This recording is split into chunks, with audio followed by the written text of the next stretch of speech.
Madodzoka. Andubuda pane machinda amwe unoona pa 2 minutes bandudzoka izvezvo. Munasingagari pamba here? No Maya, it's like ndangofoni. Unoti kuvapo kana kusavapo musiyana achatombokoni. Zvangofanira ndongoswera tiri tu nemwana wangu matidzinga. Ngati kwanzi muri kuita noise. Mwana wedu. Aiwa atova wangu zve kana zvakadai ndongoswera naye tiri vaviri. Ko imoswera naye izvo zvinoindepi? Tindai naye, endai naye wo ndingosara chiwacho. Alright, okay, ichinzwa ipo. Ndoenda una machinda angu apa for just 20 minutes then I'll come back. And it ndodzoka ndichikuona mese ndokuigira chi? Hapana hapo. Hapana. Hapana. Alright, mwana muri kuenda naye matidzinga mukati ndoda kuvata imbondipa 2 minutes ndipoti vati ndikabuda nemwana. Iyo zvinomaona kuti akudzoka ima kubuda makwiri. No nothing about tatosangana inini on my way going out and it. Saka yangati ndetose.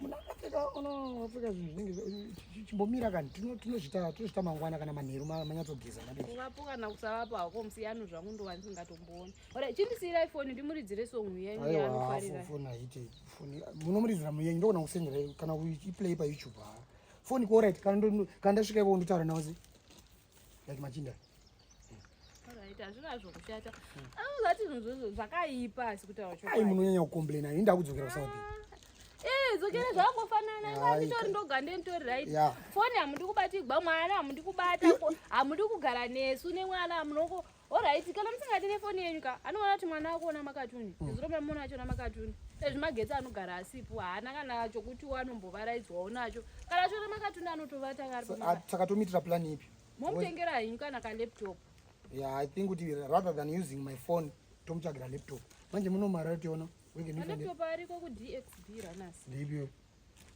marunners ari best kuDubai kana uchida laptop vanokutengera youya kuno woitumira kuno ngovatumira mari vokutengera laptop yakuda okay I can see ndo yakanyorwa pahemba asina mbozviverenga DXB runner ndo vakanditondipa akatisheti kakana okay saka kana muda laptop yakachipa munotenga kuDubai ikoko then voita sei votumira mondotora vane shop yavo iri mutown along George Silundika between first and second uri muna George Silundika ndo mune shop yavo mukamumutsa akachema apa asi hamusuda kuenda naye munogara muchikupopota alright isu ngatite zvekutsvagira mwana laptop momutengera kuDXB kana vanogona kutotenga kana muchida kuti paAmazon vanokutengerai on your behalf vokutumirai alright Easter iyeyi mogona kutengerawo mwana present ka